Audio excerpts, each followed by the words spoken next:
শান্তি। 15/5/2024 প্রাতঃমুরলি। ওম শান্তি। বাপদাদা মধুবন। আজকের বাপদাদার অমূল্য মহাবাক্য হচ্ছে, মিষ্টি বাচ্চারা, স্মরণের আধার হলো ভালোবাসা।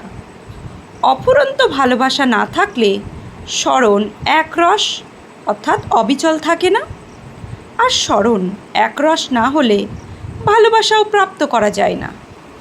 তো যাকে আমরা বেশি ভালোবাসি তার প্রতি চিন্তন স্বতঃ হয়ে যায়, তার স্মরণ স্বতঃ চলে আসে, কষ্ট করে স্মরণ করতে হয় না।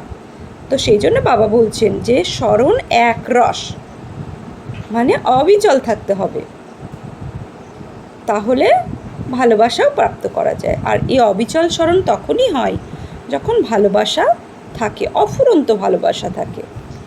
তো প্রশ্ন, আত্মার সবথেকে প্রিয় জিনিস কোনটি? তার চিহ্ন কি? উত্তর, আত্মার কাছে এই শরীর হলো সব থেকে প্রিয় জিনিস। শরীরের প্রতি এত ভালোবাসা যে সে শরীর ছাড়তে চায় না, বাঁচার জন্য অনেক উপায় তৈরি করে। বাবা বলেন, বাচ্চারা, এটা তো তমপ্রধান ছি শরীর, তোমাদের এখন নতুন শরীর নিতে হবে। সেই জন্যই পুরনো শরীর প্রতি মমতা ত্যাগ করো। আমি শরীর, এই ভাব যেন না থাকে, এটাই হলো লক্ষ্য। ওম শান্তি। বাবা দুদিন ধরে আমাদের আমি এক চৈতন্য শক্তি আত্মা, তার পার্ট পাক্কা করাচ্ছেন। 7 ডে কোর্সের প্রথম পার্ট আমাদেরকে কালকেও পাক্কা করিয়েছেন, আজকেও পাক্কা করাচ্ছেন। ওম শান্তি। আত্মাদের পিতা আত্মারূপী বাচ্চাদের বোঝাচ্ছেন, এখন বাচ্চারা এটা তো জানে যে দেবী রাজ্যের উদ্ঘাটন হয়ে গেছে, এখন প্রস্তুতি চলছে সেখানে যাওয়ার। যেখানে কোনো শাখা খোলা হয় তো প্রচেষ্টা থাকে কোনো প্রখ্যাত লোক দ্বারা ওপেনিং করানোর, আর তাকে দেখে নিচুতলার অফিসার্সরা ইত্যাদি সবাই আসবে। মনে করো গভর্নর আসলে সবার বড় বড় মিনিস্টার ইত্যাদি আসবে। যদি কালেক্টরকে তোমরা বলো তবে প্রখ্যাত যারা আসবে না। সেই জন্য প্রচেষ্টা করা হয় কোনো প্রখ্যাত কেউ আসুক, কোনো না কোনো বাহানায় ভিতরে এলে তোমরা ওদের রাস্তা বলো। অসীম জগতের পিতার থেকে অসীম জগতের উত্তরাধিকার কীভাবে প্রাপ্ত করা যায়? তোমরা ব্রাহ্মণরা ছাড়া এই কথার দ্বিতীয় কেউ নেই জানার মতো।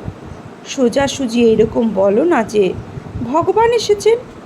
এরকম অনেকে বলে ভগবান এসে গেছেন, কিন্তু না, ওই রকম নিজেকে ভগবান বলার মতো তো অনেকেই এসেছে। তাই এটা বোঝাতে হবে যে কল্প পূর্বের মতনই অসীম জগতের পিতা অসীম জগতের উত্তরাধিকার দিচ্ছে। ড্রামার প্ল্যান অনুসারে এই সমস্ত লাইন লিখতে হবে। মানুষ সেই লেখাটা পড়লে আসতে চেষ্টা করবে যাদের ভাগ্যে থাকবে। তোমাদের অর্থাৎ বাচ্চাদের জানা আছে তো যে আমরা অসীম জগতের পিতার থেকে অসীম জগতের উত্তরাধিকার নিচ্ছি। এখানে তো নিশ্চয়ই সুদৃঢ় বিশ্বাস বুদ্ধিসম্পন্ন বাচ্চারাই আসেন, তাই না? বাবার ঘরে সুদৃঢ় নিশ্চয় বুদ্ধিসম্পন্ন বাচ্চারাই আসে। নিশ্চয় বুদ্ধিসম্পন্ন যারা, আবার তারাই কোনো সময় সংশয় বুদ্ধিসম্পন্ন হয়ে পড়ে, মায়া পিছু নেয়, চলতে চলতে পরাজিত হয়। এরকম তো হয় না যে সর্বদা একতরফ জিততেই থাকবে, পরাজয় হবেই না।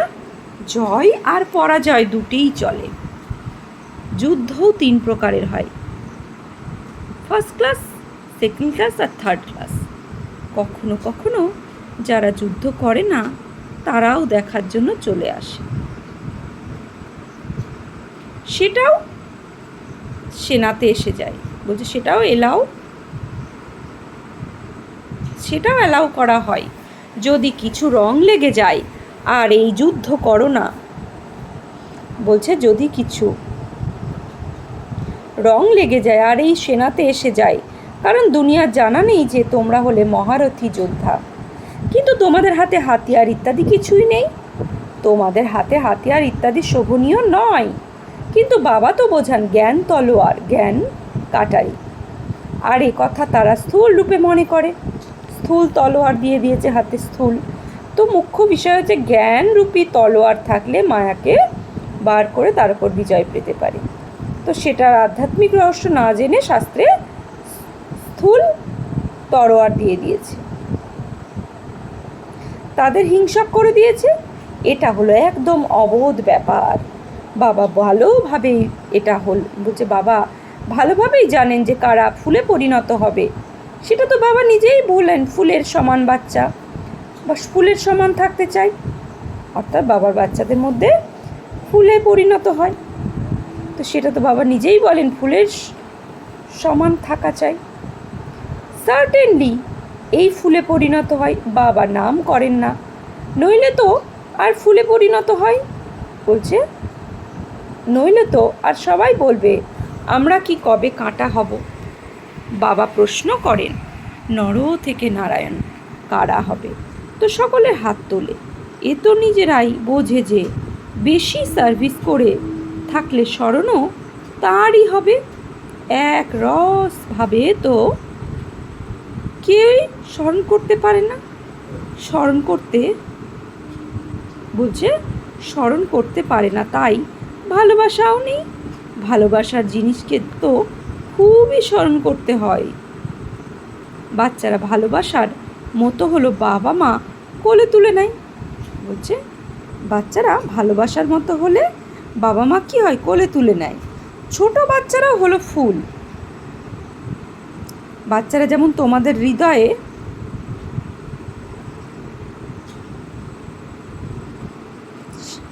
বাচ্চারা যেমন তোমাদের হৃদয় চাই সেই বাবার কাছে যেতে, সেরকম ছোট বাচ্চারাও চেষ্টা করে শীঘ্রভাবে বাচ্চাকে কোলে বসায়। ভালোবাসে না? এই অসীম জগতের পিতা তো খুবই প্রেমময়। সকলের শুভ মামিকম। বলছে সকলের শুভ মনোকামনা পূরণ করে। তো বাবা কি করেন? সকলের মনোকামনা, শুভ মনোকামনা, অশুভ নয় কিন্তু, শুভ মনোকামনা পূরণ করেন। মানুষের কি চাই? এক তো চাই সুরক্ষিত সুস্বাস্থ্য। কখনো কেউ, তো বাবা বলছেন সুরক্ষিত সুস্বাস্থ্য, কখনো যেন রোগ না হয়। সবচেয়ে ভালোই মূল সুস্বাস্থ্য সম্পন্ন, অথচ বাবা বলছেন সুস্বাস্থ্য সম্পন্ন অথচ পায়টা পয়সা নেই। সুস্বাস্থ্য সম্পন্ন অথচ পয়সা নেই, তবে সুস্বাস্থ্য কোনো কাজে এলো। বলছে সুস্বাস্থ্য কোন কাজে এলো? আবার ধন চাই যাতে সুখ পাওয়া যায়। বাবা বলেন অবশ্যই তোমাদের হেলথ আর ওয়েলথ দুটোরই প্রাপ্ত হবে। এটা কোনো নতুন কথা নয়, এ তো অনেকেই পুরনো কথা। তোমরা যখন মিলিত হবে এরকম বলবে, তবে এই বলবে না যে লক্ষ বছর হয়েছে অথবা লক্ষ কোটি বছর হলো। না, তোমরা তো জানো এই দুনিয়া নতুন কবে হবে, পুরনো কবে হলো, তাই না? সত্য আর ত্রেতা যুগ নতুন যুগ, আর পুরনো দাপর আর কলি। তো এখন আমরা পুরনো যুগে রয়েছি। আমরা এই আত্মারা নতুন দুনিয়ায় যাই আর আবার পুরনো দুনিয়াতে আসি। তো নতুন দুনিয়া অর্থাৎ সত্য যুগে যাই, ধীরে ধীরে আবার এই দুনিয়া পুরনো হয়ে গেলে আমরাও পুরনোতে চলে আসি। তো প্রথমে আমাদের ভাবনা পুরনো হয়, তারপরে ভাবনা দ্বারাই দুনিয়াও পুরনো হয়ে যায়। তোমাদের নামই রাখা হয়েছে অলরাউন্ডার। বাবা বুঝিয়েছেন তোমরা হলে অলরাউন্ডার্স। ভূমিকা পালন করতে করতে এখন অনেক জন্মের শেষে জন্মে এসে পৌঁছেছ। সর্বপ্রথমে তোমরা ভূমিকা পালন করতে আসো, সেটি হলো সুইট সাইলেন্স হোম। মানুষ শান্তির জন্য কত হয়রান হয়, এটা বুঝতে পারে না যে আমরা শান্তিধামে ছিলাম, আবার সেখান থেকে এসেছে। বাবা বলছেন আবার সেখান থেকে এসেছেই পার্ট প্লে করতে। আমাদের এই দুনিয়ায় পার্ট শেষ হলে আবার আমরা যেখানে থেকে এসেছি অবশ্যই সেখানে ফিরে যাব। সকলেই শান্তিধাম থেকে আসে। সবার বাড়ি হলো সেই ব্রহ্মলোক। ব্রহ্মাও সেখানে সকল আত্মারা থাকে, ব্রহ্মা সহ সেখানে সকল আত্মারা থাকে। ব্রহ্মাণ্ড বলা হয় যেটাকে, ব্রহ্মলোক বলে। রুদ্রকেও এত বড় ডিমের মতো বানায়। ওদের বলছে ওদের ওটা জানা নেই যে আত্মা একদম ছোট, বলে স্টারের সমান। আত্মা একদম ছোট, স্টারের মতো নক্ষত্র, তবুও পুজো বড় আকারেই হয়। তোমরা জানো যে এত ছোট বিন্দু তো পূজা হতে পারে না, তবে পূজা কাকে করবে? তাই বড় বানিয়ে আবার পূজা করে, দুধ ঢালে। বাস্তবে তো সেই শিব হলেন অভোক্তা। তবে তাকে কেন দুধ দেওয়া হয়? দুধ পান করলে তো আবার ভোক্তা হয়ে গেল। এটাও এক ওয়ান্ডার। সকলে বলে তিনি আমাদের উত্তরাধিকারী। আমরা ওনার উত্তরাধিকারী, কারণ আমরা ওনার কাছে নিজেকে সমর্পণ করি। বাবা যেমন বাচ্চাদের প্রতি নিজেকে সমর্পিত করে, সমস্ত প্রপার্টি তাদের দিয়ে নিজে স্বয়ং বানপ্রস্থে চলে যায়। তো বাবা এসে আমাদের সত্যযুগ স্থাপন করে সত্যযুগের মালিক বানিয়ে আমাদের বাবা আবার পরমধামে ব্রহ্মাণ্ডে চলে যায় নিজ গৃহে। তো বাবা বলছেন,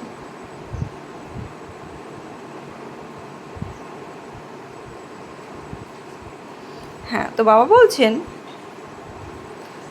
তো ব্রহ্মাণ্ডে চলে যান। বাবা তার বাচ্চাদের দিয়ে স্বয়ং বানপ্রস্থে চলে যান। এখানেও তোমরা মনে করো বাবার কাছে যত আমরা জমা করব সেটা সেভ হয়ে যাবে, মহিমাও আছে। কারো ধন মাটিতে নিচে চলে যাবে, কারো ধন রাজা খেয়ে নেবে। বাচ্চারা তোমরা জানো কিছুই থাকে না, সব ভস্মীভূত হয়ে যাবে।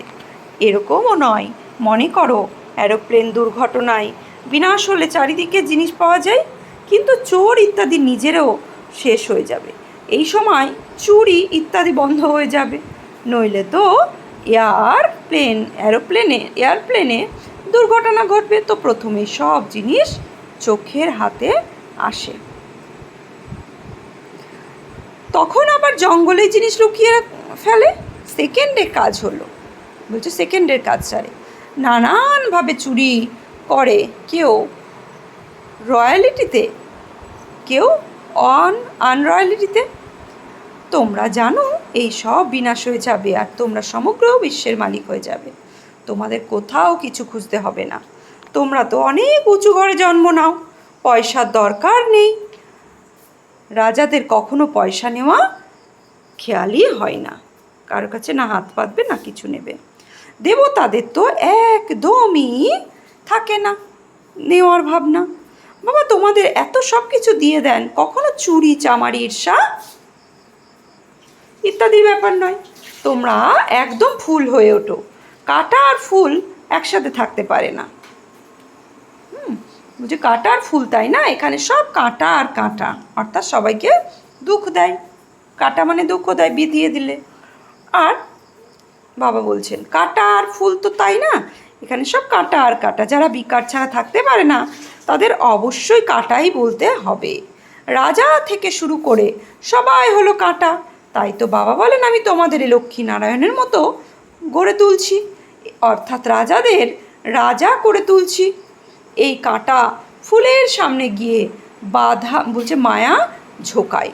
এই লক্ষ্মী নারায়ণ তো হলো বিচক্ষণ না, বলছে লক্ষ্মীনারায়ণ তো হলো বিচক্ষণ না। বাবা এটাও বুঝিয়েছেন যে সত্য যুগে যারা তাদের মহারাজা, আর ত্রেতা যুগে যারা তারাও মহারাজা বলা হয়। বাবা বলছেন বড় মানুষকে বলা হচ্ছে মহারাজা, ছোট যারা আসবে তাদের রাজা বলা হবে।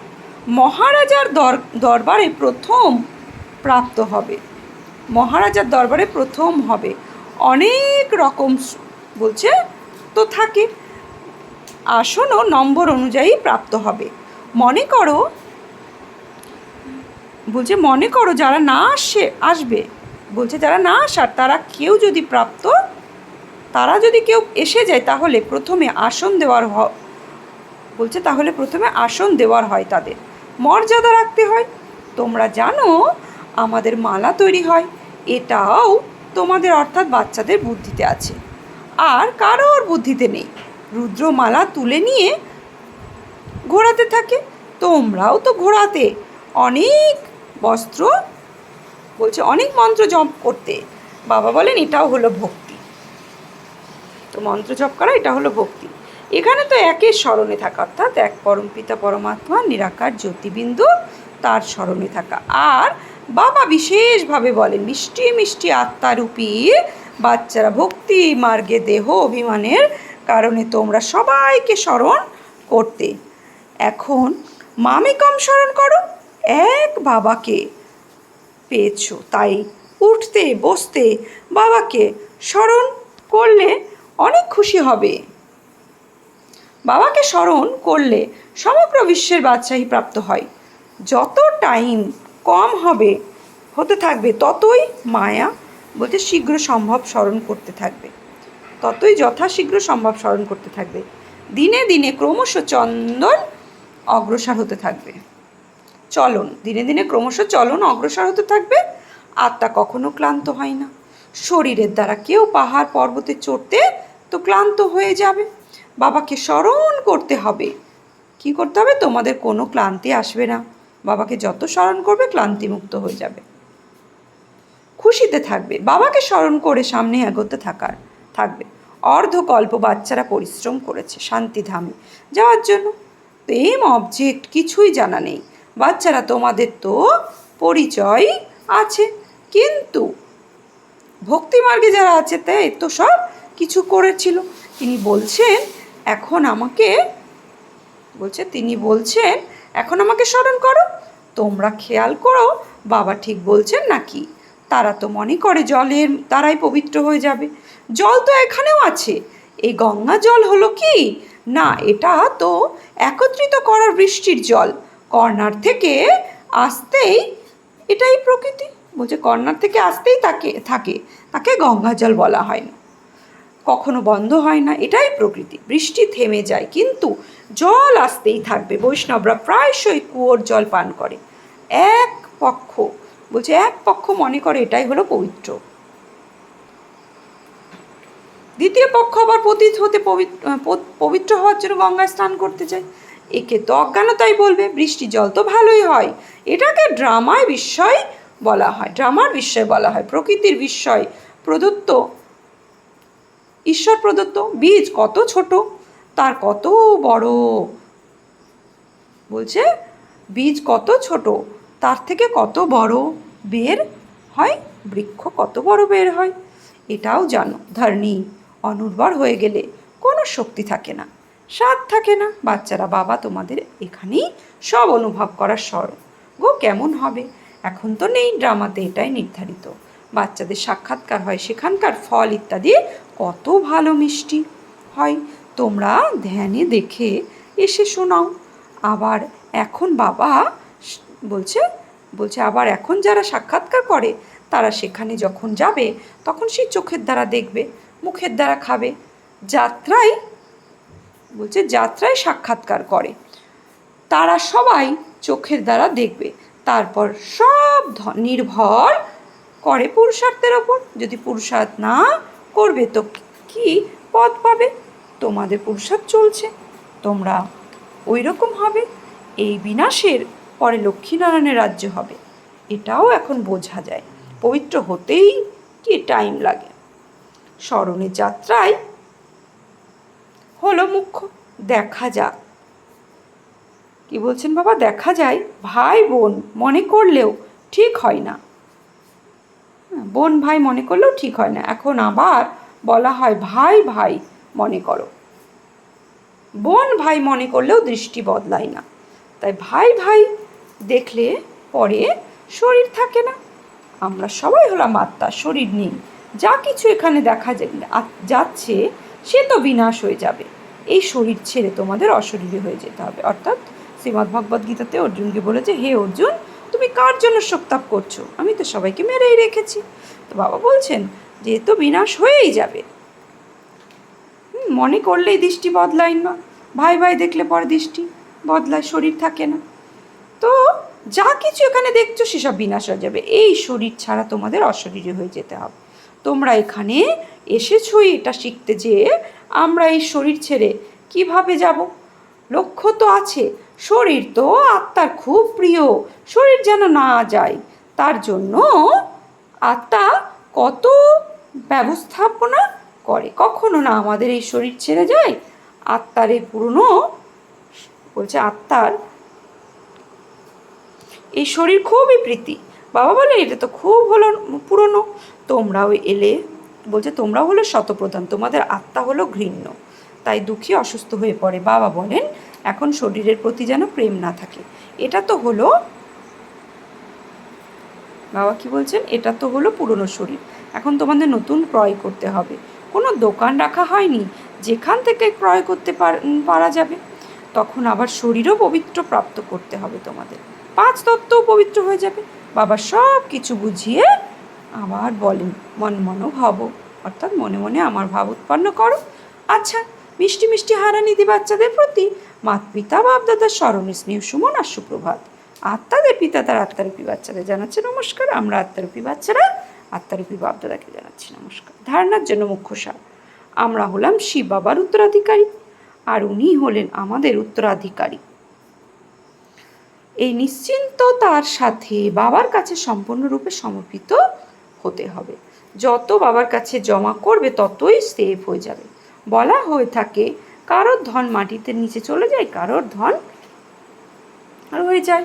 কাঁটা থেকে ফুল এখনই হতে হবে, এক রস স্মরণ আর সার্ভিসের দ্বারা বাবার ভালোবাসার অধিকারী হতে হবে। প্রতিদিন স্মরণের দ্বারা অগ্রসর হতেই থাকতে হবে, বলছে অগ্রসর হতেই থাকতে হবে। বরদান, নিজের পুরুষার্থের বিধির দ্বারা নিজের প্রগতির অনুভবকারী সফলতা প্রাপ্ত নক্ষত্র ভব। তো পুরুষার্থের বিভিন্ন দ্বারা নিজের প্রগতির অনুভবকারী সফলতা নক্ষত্র ভব।